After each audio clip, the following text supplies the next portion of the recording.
Legault, you said that you weren't taken by surprise when you read the Army's report about CHSLD. But in reading the report, you can see that, of course, we knew it was a perfect storm.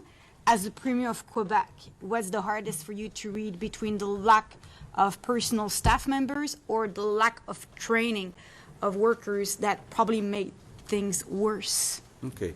Like I said many times before, since many years, we had a shortage of about 10,000 employees in our CHSLD.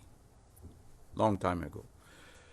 When I came to the government, I increased the budgets for the CHSLD, but unfortunately, and maybe it was an error, we didn't increase at the same time the salaries in order to attract those 10,000 people. So the crisis didn't start with good footage. So right now, I think that what I read in the Army report is that we have shortages of employees. As you know, we've hired via Je Contribue 10,000 people and soldiers.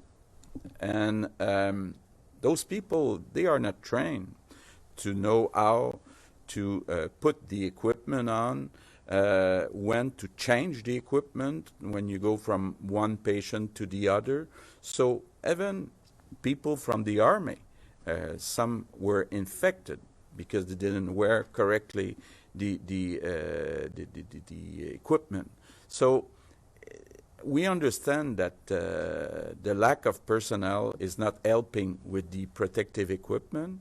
I also understand, and it's coming a few times in the report, about making sure that the same people, they don't go in hot zones and cold zones.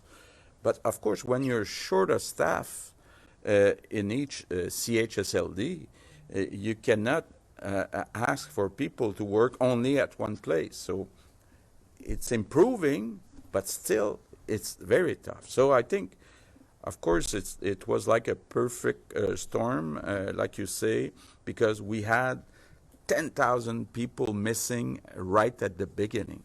And of course, on top of that, some of the employees were infected, and we have another 10,000 that are absent. So it's not easy for sure. That's why I've asked Mr. Trudeau this morning if we can keep people from the Army until September 15. We're trying to get 10,000 people that would accept to be paid, to be trained in the next 3 months, and start working in September full-time.